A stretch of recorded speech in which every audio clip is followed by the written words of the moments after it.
Hi, this is David McGruer, candidate in Ottawa-Vanier for the Freedom Party of Ontario, responding to 4 questions from the Council of Canadians Ottawa chapter. Your first question was about watersheds and nuclear waste. First of all, I think it's important to recognize that nuclear power is an incredible life-supporting technology that has been virtually criminalized to the point that it's impossible to build, never mind to innovate. If it had not been so opposed by environmental activists, we would have had abundant, safe nuclear energy long ago, and not be importing energy from collectivist dictatorship countries. Storage of nuclear waste is an incredibly safe type of technology beyond any rational measure. In free countries, there simply have been no significant incidents where nuclear waste has caused any environmental and human damage.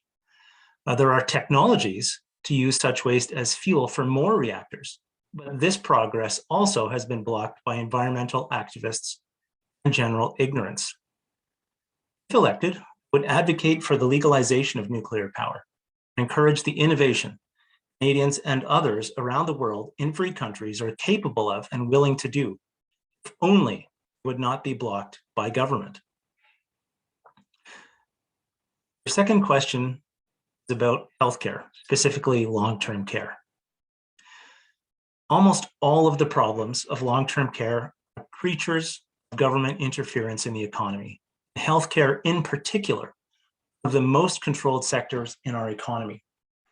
Price controls, regulations, and hundreds of other obstacles make it difficult to create and provide long-term care. Why do we have so many dentists, but not enough long-term care spaces? Since competition is so stifled, innovation and progress are severely limited. If Ontarians were free of the burdens of government control, our citizens would become much wealthier and be able to afford much better long-term care and everything else we value. Imagine if we were all twice as rich. We could already have been there if not for decades of stifling taxes and controls. If elected, I would act to remove most of the burdens of government, free Ontarians to make their own economic decisions, and to produce as much long-term care as their fellow citizens want to buy, so long only as everyone's right to life, liberty, and property is protected. Your third question is about democracy. You asked about electoral reform. Electoral reform is useless at this stage. What is needed is better ideas about the type of government that corresponds to a free society of rational beings. If you focus on that, the type of election takes place, voting mechanisms are relatively insignificant. Second, you asked about the voting age and lowering it. I am absolutely against that. I would raise it or even introduce some restrictions on voting. Youth have never worked for a living, never supported themselves or others. Their brains are not even fully formed.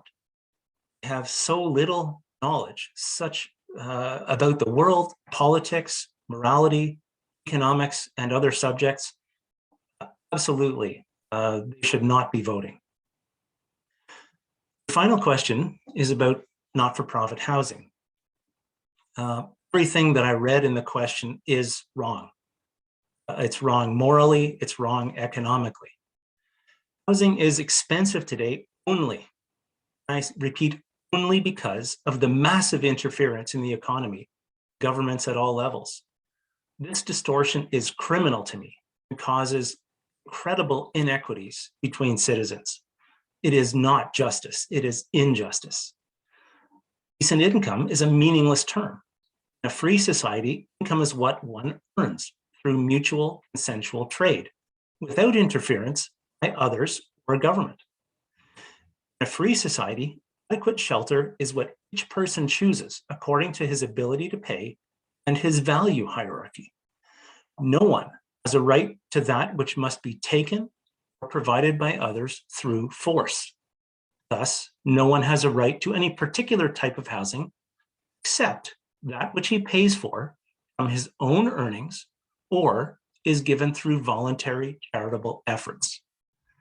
If elected, I would act to remove all possible barriers to this construction of all types of housing, so long only as everyone's individual rights, life, liberty, and property are protected. Thank you very much for your questions, and I'm open to more questions and discussion at any time.